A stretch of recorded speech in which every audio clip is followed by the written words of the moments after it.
A sweet grandmother telephoned St. Joseph's Hospital. She timidly asked, "Is it possible to speak to someone who can tell me how a patient is doing?" The operator said, "I'll be glad to help you, dear. What's the name and room number of the patient?" The grandmother, in her weak, tremolo voice, said, "Norma Finley, room 302. The operator replied, "Let me put you on hold while I check with the nurse's station for that room." After a few minutes, the operator returned to the phone and said, "I have good news. Her nurse just told me that Nora is doing well. Her blood pressure is fine. Her blood work just came back normal, and her physician, Dr. Cohen, has scheduled her to be discharged this morning." The grandmother said, "Oh, thank you. That's wonderful. I was so worried. God bless you for the good news." The operator replied, "You're more than welcome. Is Nora your daughter?" The grandmother replied, "No, I'm Nora Finley in room 302. No one tells me anything." What would you like to know that no one is telling you? You ask, "Am I going to heaven or hell?" That depends. Have you done something wrong? Do you feel a need to be punished? Are you afraid of the afterlife? If you can answer no to all these questions, then good for you. Ross said, "All things, all of life, all of the creation is part of one original thought." The original thought is love. Therefore, we are love. God is love. Therefore, we, all of us, are God. He is not here to judge us. He is here to learn from himself and all the varieties which have sprung to life at his bidding, not judge. We are the ones who judge us, and only to the extent that we have lost sight of our primordial origin, that of love. Do you wish to be enlightened? Then say to yourself that you love yourself. Say it often. Say it long. Say it until you have healed yourself so much that you know it is true. From the depths of your heart, you will know it is true. Then what? There is nothing else to do. No mystical journey, no light at the end of the tunnel. You simply awake and know that you are loved by yourself, by the cosmos, by humanity. You are loved. There is no other reality. Fear in all its varieties is an illusion. Love is all there is. So I ask again, what would you like to know that no one is telling you? It doesn't matter what your question is. There is only one answer. Love is all there is. In the Chartres Cathedral in France, 4 stained glass windows depict the 4 evangelists, Matthew, Mark, Luke, and John. It's not unusual to find something like this in a medieval cathedral, but these particular images are unique because each of the gospel writers is being carried on the shoulders of a reverend Old Testament prophet, Jeremiah, Isaiah, Ezekiel, or Daniel. In beautiful art glass, these images capture what Chancellor Bernard told his students in the 12th century. We stand on the shoulders of the giants who precede us. Recently, a boy discovered his father's 8th grade journal. He smiled as he read through the mishaps and musings of a 13-year-old version of Dad. One entry in particular gave him pause. It read in all capital letters, "My dad is the greatest man alive." This boy had never met his grandfather, but he felt the same way about his own dad. Now he understood that the reason his dad seemed like such a giant to him was because he had been standing on the shoulders of a giant himself. It may be a parent or grandparent, a mentor or teacher, anyone who through their example makes the difficult seem doable.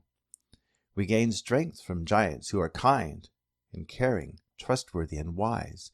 We gain courage from giants who are big-hearted and supportive in helping us see our potential.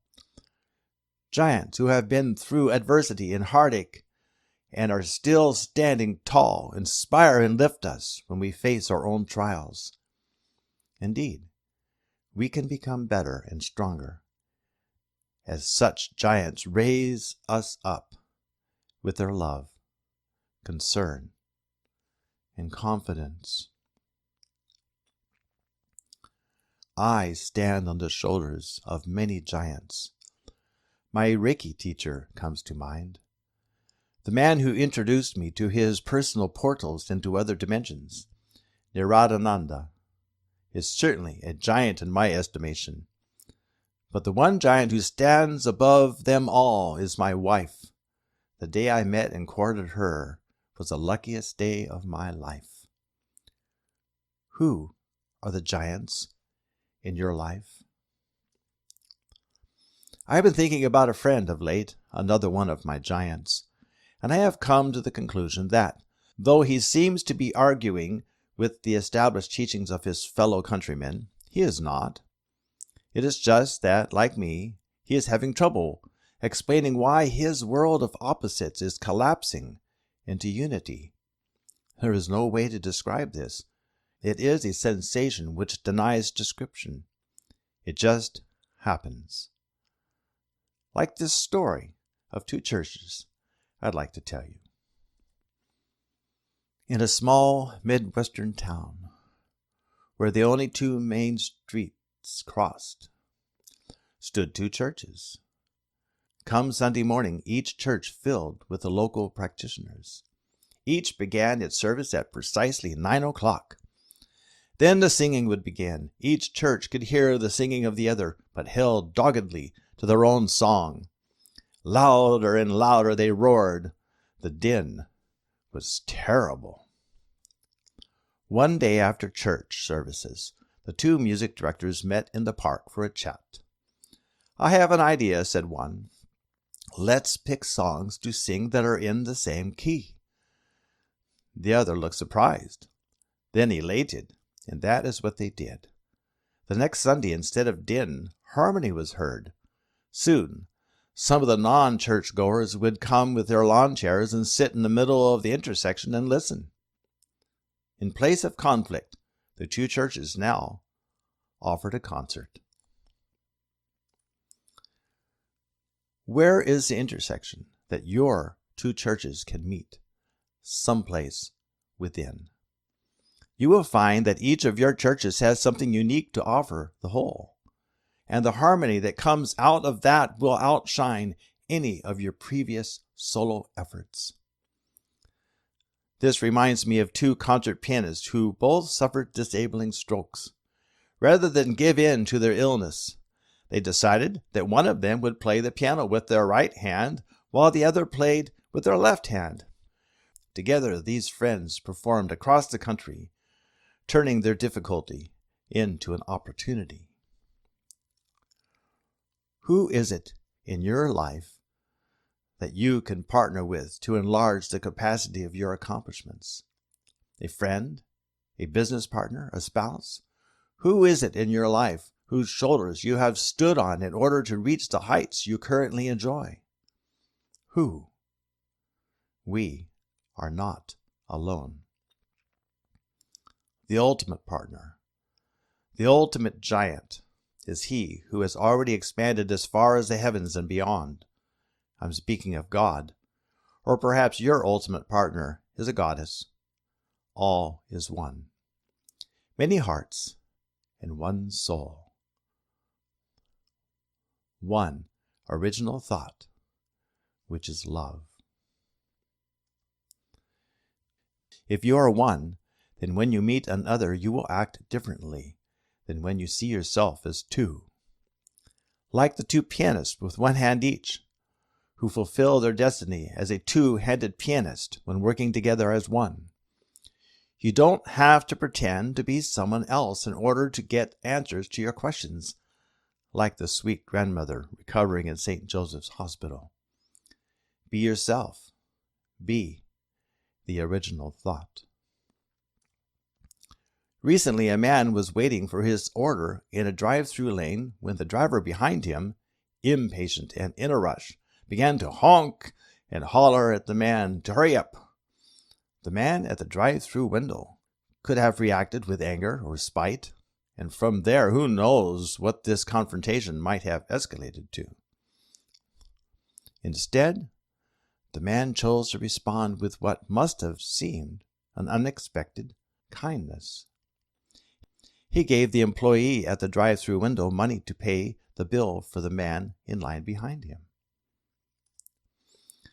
When the impatient driver learned that the customer in front of him had paid for his order, he didn't know what to think, so he did the only thing possible to save face. He paid for the order of the next customer in line. It's times like this which make us wonder who is the giver and who is the receiver. The line between them blurs when the unity of all mankind is made visible through acts of kindness or honesty. Another story. A few hours after closing on his new home, Josh noticed a tiny scrap of carpet hanging out from the attic in the garage and decided to investigate. He lifted the carpet and found a metal box filled with rolls of paper money, $45,000 cash in small bills. The previous owners of the home, who had grown up during the hard times, had saved the money and hid it there just in case. Their children, unaware of the hidden stash, sold the house to Josh after their parents passed away. Without hesitation, Josh contacted the family who sold them the home and returned the money. Who was the most grateful, Josh or the children of the deceased? Giving and receiving are two sides of the same coin. Perhaps Josh, like me, is having trouble explaining why his world of opposites is collapsing into unity. He just knows that's the right thing to do, to give, to do unto others as you would have them do unto you. These ideas are not new. When Jesus taught them, they were not new.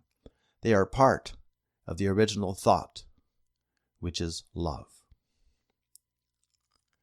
An exhausted mother of two sat on the bench at the airport, trying to quiet her crying baby. The baby's 3-year-old brother, who had been playing with a toy car, gently rested his car on the baby's lap. "Here," he said, "play with this. It's fun." It's Halloween, and a young child is trick-or-treating. A man stood at his door, showing the trick-or-treater an empty bowl, and said, "Sorry, I'm out of candy." The little boy reached into his own bag and pulls out a candy to give to the man. Shortly after, a young married couple moved into their new home in Massachusetts. They had a baby who was born deaf. When their new neighbors found out, they were sorry that they wouldn't be able to communicate with the little girl as she grew up. So they hired someone to teach them sign language, and before long, 40 neighbors were attending the class. The child is now 3 years old. Not surprisingly, the first word she signed to them was friend. Canadian Prime Minister Brian Mulroney said, "There are wooden ships, there are sailing ships, there are ships that sail the sea, but the best ships are friendships, and may they always be." Together, we have taken a moment to look into the world of unity. What did we find? That there is a quiet groundswell of love and friendship happening all around us. You may even feel inspired to join such efforts, adding your own offering of peace and compassion wherever you are, however you can. That is my prayer. Ross said, "Let us for a moment consider thought. What is it, my friends, to take thought? Took you then thought today? What thoughts did you think today? What thoughts were part of the original thought today? In how many of your thoughts did the creation abide? Was love contained? And was service freely given? You are not part of a material universe. You are part of a thought. You are dancing in a ballroom in which there is no material. You are dancing thoughts. You move your body, your mind, and your spirit in somewhat eccentric patterns, for you have not completely grasped the concept that you are part of the original thought. And that thought is love. I love you, I bless you, and I pray for you. And thank you for spending this time with me.